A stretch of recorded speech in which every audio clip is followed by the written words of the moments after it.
स्वागत है दोस्तों। आज के मुख्य समाचार में आज देश और दुनिया से कई अहम और बड़ी खबर आ रही है। बात करेंगे हर खबर पर विस्तार से। हरियाणा में चुनाव से पहले बगावत का बिगुल, इस्तीफों की झड़ी और बीजेपी का स्पेशल 26 प्लान। बीजेपी में बड़ी बगावत। इसी के साथ अगली बड़ी खबर में आपको बताएंगे। इजराइल को हथियार न बेचे भारत, सुप्रीम कोर्ट पहुंचे प्रशांत भूषण समेत 11 दिग्गज वकील। एक और बड़ी अपडेट, वक्फ बोर्ड संशोधन विधेयक पर ओवैसी की बड़ी प्रतिक्रिया, बोले खतरे में है मुस्लिम संपत्तियां। इसी के साथ अगली बड़ी खबर में आपको बताएंगे। पीएम पद के लिए शाह से होगी लड़ाई, फिर बीजेपी तोड़ देंगे, योगी का बड़ा दावा। इसी के साथ अगली बड़ी खबर में आपको बताएंगे। असम में 28 लोगों के डिटेंशन कैंप भेजे जाने पर भड़के असदुद्दीन ओवैसी, बोले बहुत गलत है ये तरीका। तो चलिए देख लेते हैं आज की पहली बड़ी खबर। हरियाणा बीजेपी में बगावत का बिगुल, इस्तीफों की झड़ी और बीजेपी का स्पेशल 26 प्लान। दरअसल दोस्तों, हरियाणा में विधानसभा चुनाव के लिए भाजपा की लिस्ट जारी हो चुकी है। बता दें कि इस लिस्ट के जारी होते ही पार्टी में परेशानियां बढ़ गई है। जहां पार्टी के नेता और वर्करों में भगदड़ सी मच गई है,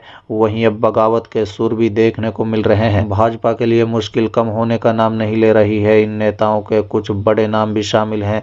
मौजूदा विधायक लक्ष्मण नापा तो पार्टी के अलविदा कहते हुए कांग्रेस में शामिल हो गए हैं। बता दें कि पूरे प्रदेश में भाजपा को बगावती तेवर देखने को मिल रहे हैं, लेकिन 26 सीट ऐसी हैं जहां पर भाजपा को ज्यादा दिक्कत है। और ऐसे में अब सीएम नायब सिंह सैनी ने खुद बागियों को मनाने का जिम्मा संभाल लिया है और अब वो खुद नेता और पूर्व मंत्रियों से मिल रहे हैं। हालांकि अब तक नतीजे सुखद नहीं मिले हैं। ऐसे में अब भाजपा ने स्पेशल 26 प्लान बनाया है। टिकट कटने के बाद से ही भाजपा नेता और पूर्व मंत्रियों का दर्द छलका है। करणदेव कंबज को जब सीएम मनाने पहुंचे तो उन्होंने नायब सैनी से हाथ ही नहीं मिलाया और हाथ जोड़कर इग्नोर करते निकल गए। बता दें, हर जगह से भाजपा के लिए मुश्किलें खड़ी होती दिखाई दे रही हैं। हरियाणा के मुख्यमंत्री नायब सैनी से न्यूज 18 से बातचीत में कहा गया है कि पार्टी ने जो टिकटों का वितरण किया है बहुत सोच समझकर किया है। सभी पहलुओं को ध्यान में रखकर केंद्र नेतृत्व ने टिकटों का फैसला किया है। नायब सैनी ने कहा है कि जो थोड़ी बहुत विरोध के सवाल उठे हैं,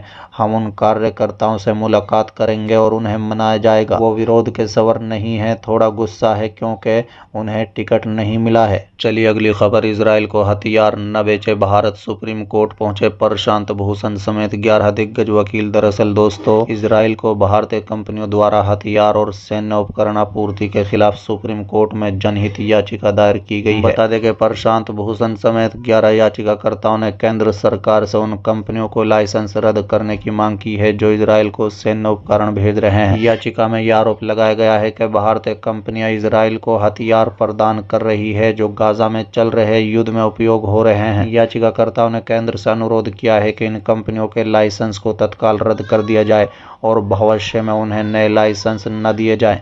इसमें केंद्र रक्षा मंत्रालय को भी पार्टी बनाया गया है। याचिका में यह भी कहा गया है कि भारत अंतर्राष्ट्रीय कानूनों और संधियों के तहत बंधा हुआ है जो उसे युद्ध अपराधों के दोषी देशों के हथियार आपूर्ति से रोकता है। इसलिए किसी भी निर्यात का उपयोग अंतर्राष्ट्रीय मानवीय कानून के उल्लंघन के लिए किया जा सकता है। चलिए अगली खबर। वक्फ बोर्ड संशोधन विधेयक पर ओवैसी की कड़ी प्रतिक्रिया, बोले खतरे में है मुस्लिम संपत्तियां। दरअसल दोस्तों, ऑल इंडिया मजलिस इत्तेहादुल मुस्लिमीन के प्रमुख असदुद्दीन ओवैसी ने मोदी सरकार की हाल ही में पारित वक्फ बोर्ड संशोधन विधेयक को लेकर कड़ी आपत्ति जताई है। ओवैसी ने आरोप लगाया है कि ये विधेयक मुस्लिम समुदाय के धार्मिक और चैरिटेबल संपत्तियों की सुरक्षा को गंभीर खतरे में डालता है। बता दें कि वक्फ बोर्ड संशोधन विधेयक का उद्देश्य मौजूदा वक्फ अधिनियम में बदलाव करना है जो मुसलमानों द्वारा धार्मिक उद्देश्य के लिए दान की गई संपत्तियों का प्रबंधन करता है। इस विधेयक के तहत वक्फ बोर्ड की संरचना और उनके कार्यों में बदलाव प्रस्तावित किए गए हैं, जिनके बारे में ओवैसी का कहना है